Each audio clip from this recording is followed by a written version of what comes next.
There has been comment feedback on wanting me to teach this skill. But this skill itself, honestly speaking, I don't really use in the game because it's something that's very fanciful. Can it be applied in the game? Yes, possibly be, but anyway, for now, in order to do this, of course, when I was doing this, right, I'm doing it with both hands, right? Two hands, I'm doing it. But I would like to just say, first of all, you need to start off with practicing it with one hand. But I have a issue that I have with some students. Now, when you hold your stick, right, you ought to hold the stick such that it's aligned with the top of the blade, right? Such that there's this V over here, it matches to the top of the blade. Now, but because most students or most players, they want to do this action, instead of placing it this way, they tend to tilt it away from it. And when they tilt it away from it, what happens is now they are starting to hold the stick just a little bit more slanted, so to speak. Why?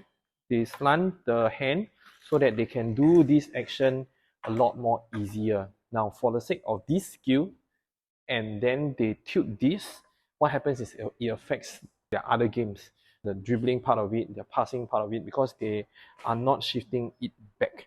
I think the first and foremost most important thing is just to ensure to keep your hands aligned onto the stick as you are working on this skill.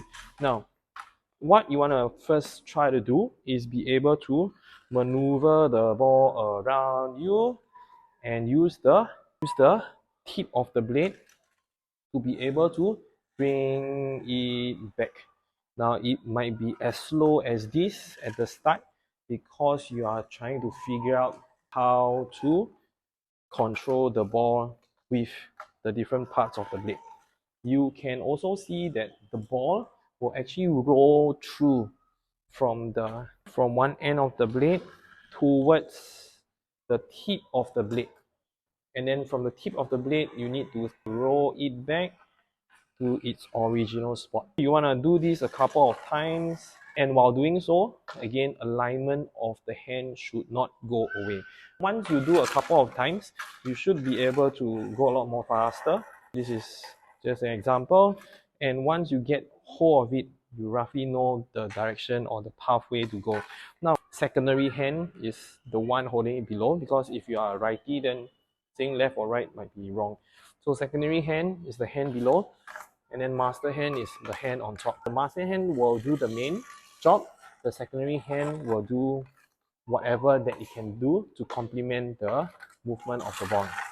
It might look a bit awkward at times where it kind of breaks up over here. It breaks up, breaks up, breaks up. It's okay, because again, that's all part of learning. You might break up, break up, break up. Over here, then you might miss out a bit again. All this is just part of the learning process. Then once you are a bit more comfortable with, you can try to go a bit faster, and at times try not to overthink too much really. Once you get the hang of it, you'll be able to do it a lot more freely. And if anything else, do look forward into floorballbasics.com if you are U12 or U8 child looking to learn more about floorball. I do have classes that's being held somewhere in the east. Do check in the website, and I'll see you in the next video.